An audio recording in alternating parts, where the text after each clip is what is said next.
አትመኝ ሲለኝ ጭራሽ መመኘት ጀመርኩ። ተው የተባለውን ነገር ሰው የማድረግ ዝንባሌ ያለው ከሕጉ ጋር የተፋታ ነው በሞት።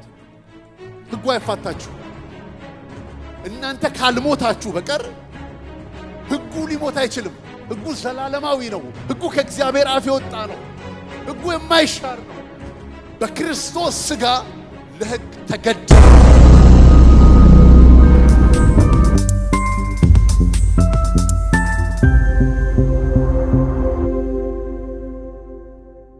ሕጉ የተሰጠበት ዓላማ ምንድን ነው? 613 ሕጎች ተሰጥተዋል። ይሞቃል ትንሽ ቤቱ የመሰለኝ ቀንሱት። 613 ሕጎች ተሰጥተዋል።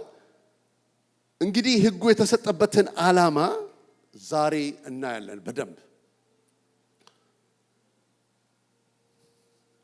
የመጀመሪያው ሕጉ የተሰጠው ለእስራኤላውያን ነው። ሮሜ 9:4 ላይ የእግዚአብሔር ቃል ሲናገር ምን ይላል? እነሱ እስራኤላውያን ናቸው ይላል። ልጅነት፣ ክብር፣ ኪዳን፣ የሕግ መሰጠት፣ የመቅደስ ሥርዓት፣ አባቶች፣ እነዚህ ሁሉ ከእነርሱ ናቸው። ክርስቶስም በሥጋ የመጣው ከማን ነው ይላል? ከእነርሱ ነው ይላል። ቅድም ሲዘመር ነበር። እግዚአብሔር የተባረከ ይሁን። እስራኤላውያን ናቸው ይላል። የመጀመሪያው ልጅነትም ክብርም ኪዳንም የሕግ መሰጠት የመቅደስ ሥርዓት ሁሉ ከእነሱ ናቸው። የመቅደስ ሥርዓት የለንም፣ ኪዳን የለንም አይደል? ኤፌሶን ላይ ባለፈው እንዳየነው ኤፌሶን ምዕራፍ 2 ላይ እግዚአብሔር ቃል ሲናገር ምንድን ነው የሚለው? በጣም የሚገርም ቃል ይናገራል። ብዙ ጊዜ እናገረዋለሁ። እናንተ ከእስራኤል መንግስት ርቃችሁ ለተስፋው ቃል ኪዳን እንግዶች ሆናችሁ በዚህ ዓለም ተስፋን አጣችሁ ከእግዚአብሔር ተለይታችሁ ያለ ክርስቶስ ነበራችሁ። ርቃችሁ የነበራችሁት በክርስቶስ ኢየሱስ ደም አሁን ምን ብላችኋል? ቀርባችኋል ይላል። አያችሁ፣ ከእስራኤል መንግስት ርቃችሁ ይላል። እዚህ ሲጀምር ደግሞ እነርሱ እስራኤላውያን ናቸው ይላል። ልጅነትም ክብርም ኪዳንም የሕግ መሰጠትም የመቅደስ ሥርዓትም የተስፋው ቃላት ለእነርሱ ናቸው። እነ ሙሴ እነ ዳዊት አባቶች ራሳቸው ከእነርሱ ናቸው። ከኛው አሕዛብ ወገን አይደሉም። አባቶች ከእነሱ ናቸው አለ። እሱ ብቻ አይደለም፣ ክርስቶስም በሥጋ የመጣው ከማን ነው? ከእነሱ ነው። ስለዚህ መጀመሪያ ማወቅ ያለብን ሕጉ የተሰጠው ለእስራኤላውያን ነው። መዝሙር 147 ከ19 እስከ 20 ላይ ሲናገር ምን ይላል? ቃሉን ለያዕቆብ ሥርዓቱንና ፍርዱን ለእስራኤል ይናገራል ይላል። ቃሉን ለያዕቆብ ተመልከቱ። ሥርዓቱን ፍርዱን ለማ? ለእስራኤል። ለሌሎች አሕዛብ ሁሉ እንዲህ አላደረገም ይላል። ለአሕዛብ ሕጉ አልተሰጠም። የተሰጠው ለኪዳን ሕዝብ ነው። የመቅደስ ሥርዓቱ ለነሱ ነው። ሁሉ ነገር ለነሱ ነው። አሁን ሕጉ ተከታተሉ። እንግዲህ ትምህርት ስለሆነ በደንብ እየተከታተላችሁኝ። ሕጉ በራሱ ችግር የለውም። መጽሐፍ ሲናገር ሕጉ ቅዱስ ነው ይላል። ሆሊ ነው፣ ምንም ችግር የለበትም።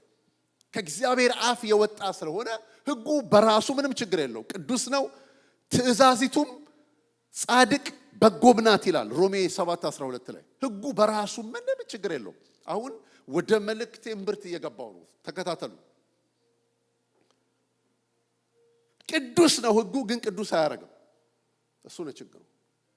ሕጉ ቅዱስ ነው፣ ግን ቅዱስ አያደርግም። ኤፌሶን ጢሞቴዎስም ላይ ሲናገር ሰው እንደሚገባ ቢሰራበት ሕጉ መልካም ነው ይላል። ችግር የለበትም። ሕጉ ምንድነው? መልካም ነው። እንደገና ደግሞ መንፈሳዊ ነው ይላል። ሕጉ ቅዱስ ነው፣ ጻድቅ ነው፣ በጎ ነው፣ መልካም ነው፣ መንፈሳዊ ነው። ሕጉ በራሱ ችግር የለበትም። እዚህ ጋር 4 ነጥብ እንይዝና ወደሚቀጥለው ሐሳብ እንሄዳለን። ሕጉ ለምንድን ነው የተሰጠው ታዲያ? ይሄ ቅዱስ ከሆነ፣ ጻድቅ ከሆነ፣ ንጹህ ከሆነ፣ በጎ ከሆነ፣ መንፈሳዊ ከሆነ ህጉ የተሰጠበት ዓላማ ምንድነው? መጽሐፍ ገላትያ ላይ ሲነግረን ምን ይለናል? ገላትያ 3 ከ23 እስከ 25 እምነት ሳይመጣ እምነት ምን አላለም አልመጣም። እምነት ሳይመጣ ሊገለጥ ላለው እምነት ተዘግተን ከህግ በታች እንጠበቅ ነበርን ይላል።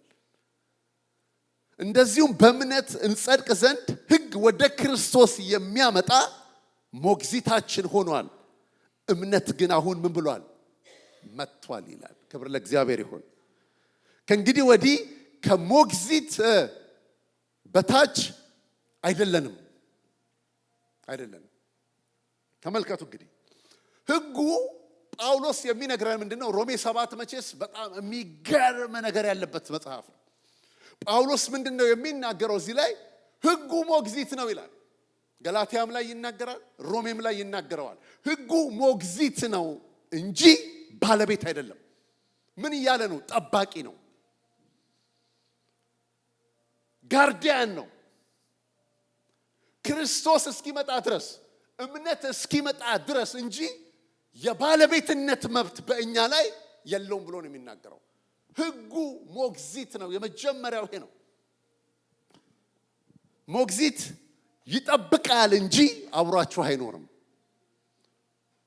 ሞግዚት ምንም አይነት አታችመንት የለውም ከእናንተ ጋር ማለት እስክታድጉ ድረስ ነው። ካደጋችሁ በኋላ ሞግዚታችሁን ጥላችሁ ትሄዳላችሁ። ወላጅ ሲመጣ ሞግዚቶች ቤቱን ትተው ሄዳሉ።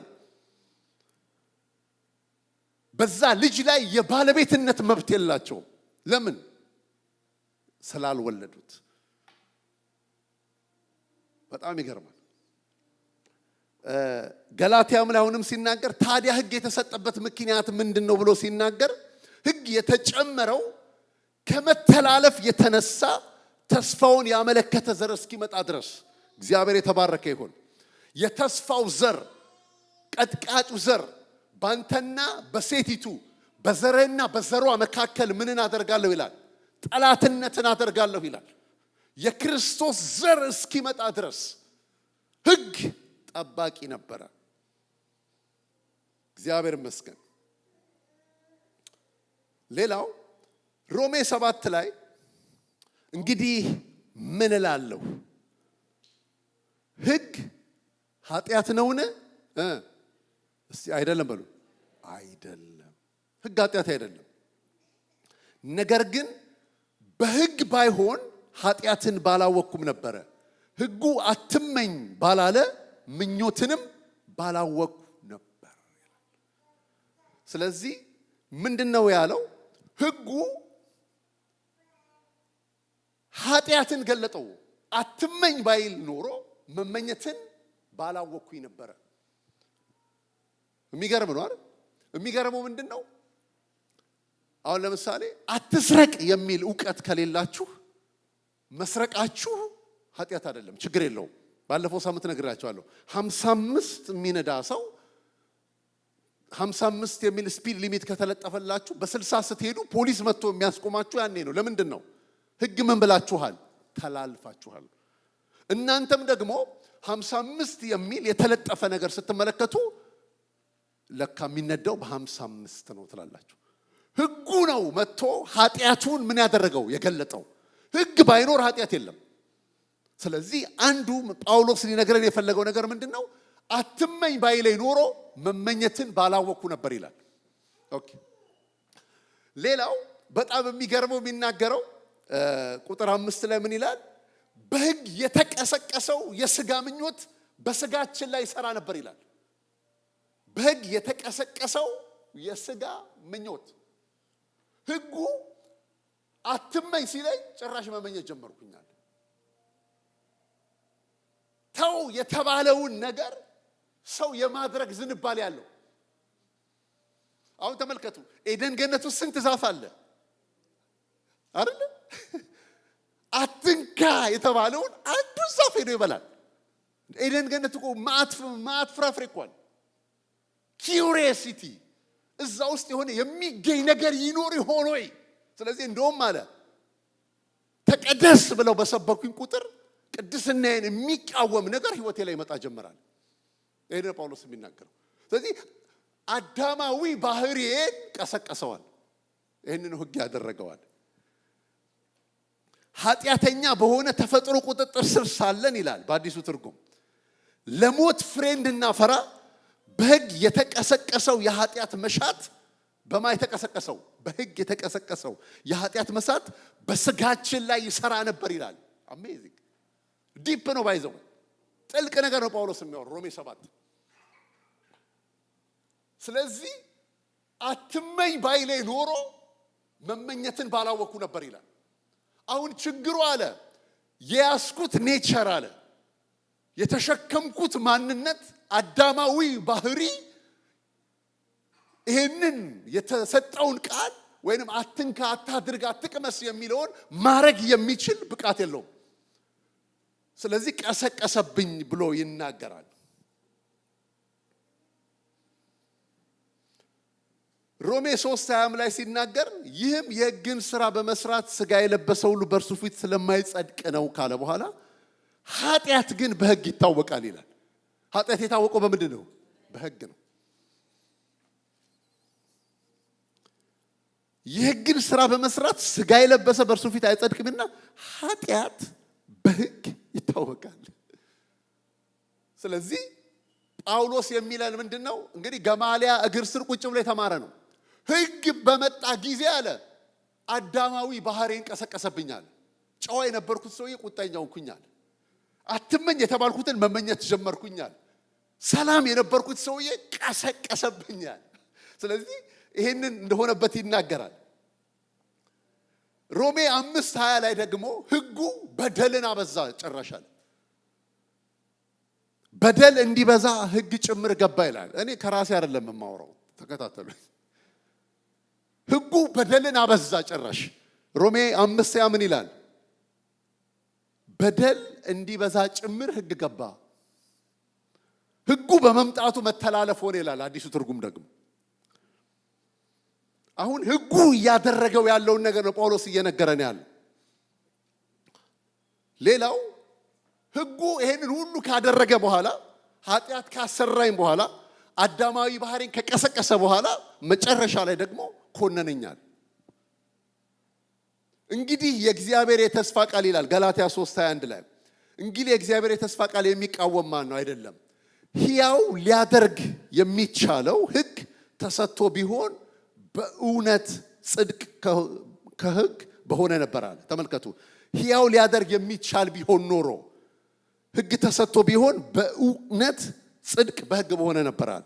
ነገር ግን በኢየሱስ ክርስቶስ ከማመን የሆነው ተስፋ ቃል ለሚያምኑ ይሰጥ ዘንድ መጽሐፍ ከኃጢአት በታች ሁሉን ዘግቷል። ምንድን ነው የሚለው? ሕጉ በመጣ ጊዜ ሁሉን ከኃጢአት በታች ምን አድርጓል? ዘግቷል። ሁሉም ኃጢአትን ሰርተዋል፣ የእግዚአብሔርም ክብር ጎሏቸዋል። ስለዚህ ምድር ላይ ያለ ሰው በሙሉ ከኃጢአት በታች ነው፣ ከርግማን በታች ነው፣ ከሞት በታች ነው። በጣም ይገርማል። እንደውም ሮሜ 3:19 ላይ ምን ይላል? ሕጉ የመጣበትን ዓላማ ሲናገር አፍ ሁሉ ይዘጋ ዘንድ ይላል። ዓለምም ሁሉ ከእግዚአብሔር ፍርድ በታች ይሆን ዘንድ ሕግ የሚናገረው ሁሉ ከሕግ በታች ላሉት እንዲናገር እናውቃለን። ስለዚህ አፍ ሁሉ ይዘጋ ዘንድ ዓለምም ሁሉ ከእግዚአብሔር ፍርድ በታች ይሆን ዘንድ ሕጉ ያደረገው ይህንን ነው። በሕግ ለመኖር የሚያስብ ሰው በዚህ የህይወት ስርዓት ውስጥ ነው የሚመላለስ። ሕጉ ፈራጅ ነው። ዮሐንስ ወንጌል ምዕራፍ 8 ላይ ያለችው ሴት ታስታውሷታላችሁ አይደል? ሴትየዋ ዝሙት ስታደርግ የተገኘችው ድንጋይ ይዘው ሙሴ ጋር መጡ፣ ኢየሱስ ጋር መጡ። ሙሴ በትእዛዙ አንዲት ሴት ዝሙት ስታደርግ ብትገኝ በድንጋይ ተወግራ ምን ትበል? ትሙት የሚል ሕግ አለ። አለቀ። ሕጉ ጀጅ ነው የሚያደርጋችሁ፣ ይፈርድባችኋል። በኋላ ላይ ስለ ጸጋ ስለማወራ ስለ ሴትዮዋ አልናገርም። ግን ሕጉ ኮንደም የሚያደርግ ነው፣ የሚፈርድ ነው። ግን አትሳሳቱ፣ ሕጉ ጻድቅ ነው፣ ንጹህ ነው፣ ቅዱስ ነው፣ ከእግዚአብሔር አፍ የወጣ ቃል ነው። ያንን ሕግ ያንን ስታንዳርድ መኖር የሚችል ማንነት ስለሌለን ሕጉ ጨዋ ነው። ሌላው ሕጉ እርግማን አምጥቷል። ገላትያ 3:10 ላይ ከሕግ ሥራ የሆኑት ሁሉ በእርግማን በታች ናቸው ይላል። በሕግ መጽሐፍ የተጻፈ ሁሉ ጸንቶ የማይኖር የማያደርገው ሁሉ የተረገመ ነው ተብሎ ተጽፏል። ስለዚህ ሕጉ እርግማን አምጥቷል። ጨነቃችሁ አይደል? አይዟችሁ። ሕግ እንዲህ ነው የሚያደርገው። በቃ ሲሰበክ ሕግ እንደዚህ ነው። ጭንቅ ነው የሚላችሁ። ቤት ሉጣ ምናምን ነው የምትሉ።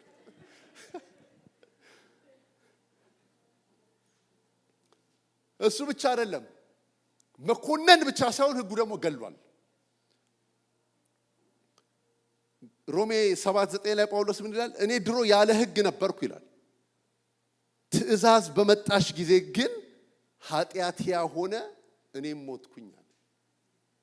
ሰማችሁ? እኔ ድሮ ያለ ሕግ ነበርኩ። ትእዛዝ ሕግ በመጣሽ ጊዜ ኃጢአት በእኔ ላይ ሕያው ሆነ፣ እኔም ደግሞ ሞትኩኛል። ለዚህ ነው የኃጢአት ደሞዝ ሞት ነው ብሎ ሮሜ 6:23 ላይ የሚናገረው። አሁን ጳውሎስ ዘረዘረልን፣ ተረከው፣ አወራን።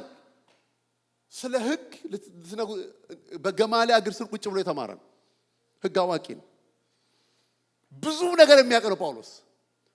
ሕጉ ያደረገውን ነገር ሁሉ ተናገረ። መጨረሻ ላይ መጣና ምን አለን? ሮሜ 4:17 ላይ አይ ቲንክ 7:17 ነው። 7:17 ላይ ሕግ መንፈሳዊ እንደሆነ እናውቃለን አለ። ሕግ ምንድን ነው? እስቲ መንፈሳዊ ነው በሉ። መንፈሳዊ ነው። ሕግ መንፈሳዊ እንደሆነ እናውቃለን። እኔ ግን ከኃጢአት በታች ልሆን የተሸጥኩኝ የሥጋ ነኝ ይላል። አረ እንደሱ አይደል የሚለው? ላንብበው እስቲ በደንብ።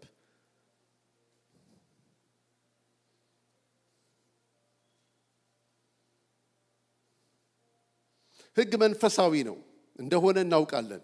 እኔ ግን ከኃጢአት በታች ልሆን የተሸጥኩ የሥጋ ነኝ፣ የማደርገውን አላውቅምና። ተመልከቱ፣ የምጠላውን ያንን አደርጋለሁ፣ ዳሩ ግን የምወደውን እርሱን አላደርግም። የማልወደውን ግን የማደርግ ከሆንኩ ሕግ መልካም እንደሆነ መሰክራለሁ።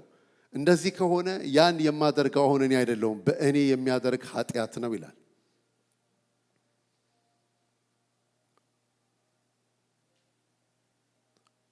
ከዛ በኋላ አንድ ቦታ ላይ ሲናገር ምን ይላል? እንግዲህ ለዚህ ለሞት ከተሰጠ ሰውነት ማን ያድነኛል? አሁን ስሙኝ፣ 3 ነገሮች ይናገራል። የማደርገውን አላውቅም። ሰው እንዴት የሚያደርገውን አያውቅም። ኮንፊውዝድ ነው ማለት። የማደርገውን ነገር አላውቅም። ግራ የተጋባ ሰው፣ ኮንፊውዝድ የሆነ ሰው፣ በህይወት ውስጥ ግጭት ያለበት ሰው፣ ያላረፈ ሰው ትመለከታላችሁ። የምጠላውን አለ ያን እንደ ሰው እንዴት የሚወደውን እንጂ የሚጠላውን ያደርጋል። የምጠላውን ያንን አደርጋለሁ አለ። አልወደውም እኮ አለ። እጠላዋለሁ አለ። በፍጹም እዚህ ቦታ ላይ መገኘት አልፈልግም እላለሁ፣ ራሴን ግን አገኘዋለሁ። የምጠላውን ያንን አደርጋለሁ። የምወደውን ደግሞ ማድረግ የምፈልገውን ለጌታ መኖር፣ ጌታን ማገልገል፣ ለጌታ መሰጠት፣ የክርስቶስን ሕይወት መግለጥ፣ ትውት ሰው መሆን፣ የፍቅር ሰው መሆን እፈልጋለሁ። እሱን ደግሞ አላረግም። ራሴን ሳደርግ የማገኘው እምጠላውን ነው። ይሄ አደገኛ ፖይንት ነው። ስለዚህ ሕጉ የተሰጠው አዳኝ እንድንፈልግ አልችልም እንድትል አስጨነቀው። ይኮንናል አለ፣ ይፈርዳል አለ፣ ኩነኔ አምጥቷል አለ፣ ኃጢአትን ገልጧል አለ። እነዚህን ሁሉ ነገሮች አመጣና ጳውሎስ እኔ ምንኛ ጎስቋላ ሰው ነኝ፣ ለሞት ከተሰጠ ሰውነት አሁን ማን ያድነኛል? ወሳኝ ወሳኝ ፖይንት ላይ ነው። ሕጉ ሞግዚት ነው። የኃጢአትን ገልጧል፣ በደልን አብዝቷል፣ ሁሉን ኮንኗል፣ እርግማን አምጥቷል፣ ሕጉ ገድሏል። እርሱ ግን ሕጉ ቅዱስ ነው፣ ጻድቅ ነው፣ መልካም ነው፣ መንፈሳዊ ነው።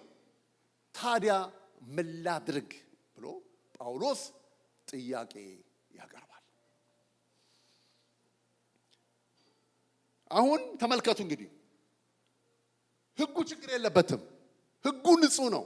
ሕጉ ፍጹም ነው። ሕጉ መልካም ነው። ሕጉ መንፈሳዊ ነው። አሁን ችግር ያለው እኔ ጋር ነው። ይመጣና ይገለኛል፣ ይመጣና ይኮንነኛል፣ ይመጣና ያስጨንቀኛል። ኮንፊውዝድ ሆኗል እኮ ጳውሎስ። ይሄንን አንዳንድ ሰዎች ከመዳኑ በፊት ነው የጻፈው ይላሉ። በፍጹም ያልዳነ ሰው እንዲህ አይነት ትግል የለውም። ባይዘው ሰማችሁ? ያልዳነ ሰው ትግል የለውም። ምክንያቱም ወደፊት እንማረዋለን። ክብራቸው በነውራቸው ነው ይላል። ሐሳባቸው ምድራዊ ነው ይላል አይደል? ሆዳቸው ደግሞ ምናቸው ነው? አምላካቸው ነው ይላል። ትላንትና ሲጠጣ ታደረ የተባለው እኮ እንደ ክብር ነው ስናወራ የነበረው። ሲጨፈር ታደረ እያልን ነው፣ እንደ ክብር ነበር የምናወራው። ምን አዲስ ነገር አለ? ዓለም ውስጥ ያ ክብር ነው። አሁን ግን ተጋጭቶበታል ጳውሎስ።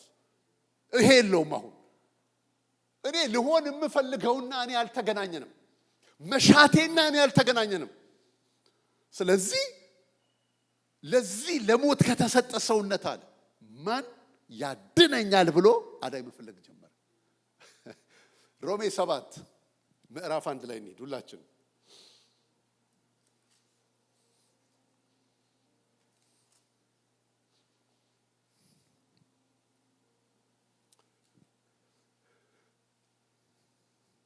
በአዲሱ ትርጉም ለማነበው ወንድሞች ሆይ ሕግን ለሚያውቁ እናገራለሁ። ሕግ በአንድ ሰው ላይ ስልጣን የሚኖረው ሰውየው በሕይወት እስካለ ድረስ እንደሆነ አታውቁም እንዴ ይላል። ሰማችሁ? ወንድሞች ሆይ ሕግን ለሚያውቁ እናገራለሁ። ሕጉ በአንድ ሰው ላይ ስልጣን የሚኖረው ሰውየው በሕይወት እስካለ ድረስ ነው። አሁን ለምሳሌ በአራት ወንጀሎች ተከሶ የሚፈለግ ሰው ፖሊሶች አሳደው አድራሻውን ካገኙ በኋላ ልክ ቤቱ ሲገቡ ዛሬ 4 ወር ሰውየው አርፏል፣ ዴት ሰርቲፊኬቱ ይኸውና ካላችሁ ኬዙን ክሎዝ አድርገው ይቀጥላሉ። የሞተን ሰው ሕግ አይፈልገውም። ሰማችሁ? የሞተን ሰው ሕግ አይፈልገውም። አንድ በወንጀል የሚፈለግ ሰው ከሞተ ሕጉ በእርሱ ላይ ስልጣን የለውም። አሜን። አንድ በወንጀል የሚፈለግ ሰው ከሞተ ሕጉ በእርሱ ላይ ስልጣን የለውም። ሕጉ መስራት የሚያቆመው ወንጀለኛው ሰው ወይ ተፈላጊው ሰው ሲሞት ነው። ይህን ካለ በኋላ ጳውሎስ ያገባች ሴት ባሏ በሕይወት ሲኖር ከእሱ ጋር በሕግ ምን ብላለች? ታስራለች። ባሏ ቢሞት ግን ከሕጉ አርነት ወጥታለችና ለሌላ ወንድ ብትሆን አመንዝራ አይደለችም ብሎ ይናገራል። ስለዚህ አሁን ምን አደረገ ጳውሎስ? ሕጉን አመጣና ክፉ ባል አደረገው። የሚገል የሚኮንን ነፃነት የማይሰጥ የት ወጣሽ የት ገባሽ የሚል አቢዩዝ የሚያደርግ ግን ልትከሱት ደግሞ ወደ ሕጉ ስትመጡ ሕጉ ንጹህ ነው። ፍርድ ቤት ወስዳችሁ ማታቆሙት ትክክለኛ አካሄድ የሚሄድ ነገር ግን በጳውሎስ እዚህ ሮሜ ላይ ሲያመጣው እንደ ክፉ ባል አድርጎ ያመጣዋል ሕጉን። ስለዚህ የሚለው ምንድነው? አንዲት ያገባች ሴት ከእርሱ ጋር በሕግ ታስራለች። ባሏ ቢሞት ግን ከሕጉ አርነት ወጥታለች፣ ለሌላ ወንድ ብትሆን አመንዝራ ትሆናለች ብሎ ይናገራል። ስለዚህ በአጭር ቃል ሮሜ 7 ጳውሎስ የሚነግረን ምንድነው? በጣም የሚገርም ቃል ይናገራል። እንግዲህ ወንድሞች ሆይ እናንተ ደግሞ በክርስቶስ ሥጋ ለሕግ ተገድላችኋል ይላል። ለእግዚአብሔር ፍሬ እንድናፈራ እናንተም ለሌላው ከሙታን ለተነሳው ለእርሱ ትሆኑ ዘንድ ነው ይላል። አሁን ግን ለእርሱ ለታሰርንበት ስለሞትን ከሕጉ ተፋተናል። ኧረ አሜን። ስለዚህ በአዲሱ በመንፈስ ኑሮ እንጂ በአሮጌው በፊደል ኑሮ አይደለም ይላል። ስለዚህ ምን እያለን ነው? ከሕጉ ጋር የተፋታ ነው በሞት ነው። ሕጉ አይፋታችሁም። እናንተ ካልሞታችሁ በቀር ሕጉ ሊሞት አይችልም። ሕጉ ዘላለማዊ ነው። ሕጉ ከእግዚአብሔር አፍ የወጣ ነው። ሕጉ የማይሻር ነው። ሕጉ ስለማይሞት ምን አደረገ? በጣም ይገርማል። ሮሜ ሲናገር ምን ብሎ ይናገራል? በጣም ፓወርፉል ቃል ይናገራል። እንግዲህ ወንድሞች ሆይ ይላል፣ እናንተ ደግሞ በክርስቶስ ሥጋ ለሕግ ተገድላችኋል ይላል። ኧረ አሜን። ሕጉ ስለማይሞት እናንተን እየከሰሰ መኖር ማቆም ስላለበት ኢየሱስ የሞተበት አንዱ ነገር የሕግ የበላይነት በእናንተ ሕይወት ላይ ለማቆም ነው። አዎ። ስለዚህ በክርስቶስ ሥጋ ለሕግ ተገድላችኋል። አሁን አለ ስለዚህ ለእግዚአብሔር ፍሬ እንድናፈራ አለ እናንተም ለሌላው ከሙታን ለተነሳው ለእርሱ ትሆኑ ዘንድ ነው ይላል። በክርስቶስ ሥጋ ለሕግ ተገደልን ብሎ ጳውሎስ ተናገረ። ገላትያ ምዕራፍ 2 ቁጥር 20 ላይ የእግዚአብሔር ቃል ሲናገር ምን ይላል? ከክርስቶስ ጋር ተሰቅያለሁ፣ እኔ አሁን ሕያው ሆኜ አልኖርም፣ ክርስቶስ ግን በእኔ ይኖራል። ጳውሎስ ክርስቶስ ተሰቅሎልኛል ብቻ አይደለም ያለው፣ እኔ ራሴ ከክርስቶስ ጋር ተሰቅያለሁ። ስሙኝ፣ ከሕግ ነፃ የሆነ ሕይወት ለመኖር ከሕጉ ለመፋታት ሕጉን መግደል አይደለም፣ ሕጉን መሻር አይደለም፣ መሞት። ይሄን ነው ጻፍ። ስለዚህ በጣም የሚገርመው ነገር ደግሞ ምን እንደሆነ ታውቃላችሁ? ለሕግ ተገላችኋል ነው የሚለው። ራሳችሁን ግደሉ አይደለም የሚለው። ክርስቶስ የሰራውን ስራ ምን ማለት ነው? ከቀራንዮ እስከ ጎልጎታ ድረስ ኢየሱስ ክርስቶስ ሲገረፍ እኔ ነበርኩኝ፣ ሲሰቀል ነበርኩኝ፣ ሲተፋበት ነበርኩኝ። ለምን? የተተፋበት ለኔ ነው፣ የተገረፈው ለኔ ነው፣ የሞተው ለኔ ነው። ስለዚህ እኔ አሁን ሕያው ሆኜ አልኖርም፣ ክርስቶስ ግን በእኔ ይኖራል። እግዚአብሔር የተባረከ ይሁን። አሁን ግን ለእርሱ ለታሰርንበት ስለሞትን ከሕግ ተፋተናል። ስለዚህ በአዲሱ በመንፈስ ኑሮ ይለዋል። አይገርምም? በአዲሱ በመንፈስ ኑሮ እንገዛለን እንጂ በአሮጌው በፊደል ኑሮ አይደለም። አሁን ከሕጉ ጋር በሞት ተፋተናል። አዲስ ተፋተን ተነጠለን መኖር የለብንም። አሁን አንድ እጮኛ አለን፣ ልናገባው የተዘጋጀ ነው፣ ያጨን። አያችሁ፣ እሱ ማን ነው? ጸጋ ይባላል። አንዳንድ ሰው ከሕጉ ተፋቶ ብቻውን ይኖራል። ከሕግ ተፋቶ ብቻ መኖር አይደለም፣ ከጸጋ ጋር መጣበስ። ወደፊት አመጣዋለሁ። የጸጋ ትምህርቱን ስንገባ አሳያችኋለሁ። ከሕግ መፋታት ብቻ አይደለም፣ ከጸጋ ጋር ደግሞ መጋባት የሚባል ነገር አለ። እግዚአብሔር የተባረከ ይሁን። ሮሜ 6:6 ላይ ምን ይላል? ከእንግዲህ ወዲህ ለኃጢአት እንዳንገዛ አሮጌው ሰዋችን ከክርስቶስ ጋር እንደተሰቀለ እናውቃለን። ምን እያለን ነው? ሞታችኋል። አሮጌው ሰው ባለፈው መጀመሪያ ሐሳቡን ስናገር የሕግና የጸጋን ዓላማ ስናገር ተናግሬያለሁ። የአሮጌው ሰው ማንነት የኛ ማንነት አይደለም። እኛ በክርስቶስ አዲስ ፍጥረት ነን። የወደቀውን ከቤተሰብ ያመጣነውን ከሁኔታ ያመጣነውን ነኝ እያልን አናንሰው። መጽሐፍ ሲናገር ማንም በክርስቶስ ቢሆን አዲስ ፍጥረት ነው ይላል። ገላትያ 5:24 ሲናገር የክርስቶስ ኢየሱስ የሆኑት ስጋን ከክፉ መሻቱና ከምኞቱ ጋር ምን አደረጉት ይላል? ሰቀሉት ብሎ ይናገራል። አሁን ከሕግ ጋር ተፋተናል። እንግዲህ ሕግ ምን ያህል አስጨናቂ እንደነበረ፣ ምን ያህል ከባድ እንደነበረ ተመልክተናል። ይህን ሁሉ ዘረዘረና ጳውሎስ አሁን ከዚህ ሕግ ጋር በሞት በሌላ አይደለም በሞት ተፋተናል። አንዲት ሴት በኪዳን ውስጥ እያለች የሌላ ብትሆን አመንዝራ ትባላለች። አሁን ግን በሞት ስለተፋታች ነፃ ሆናለች አለ።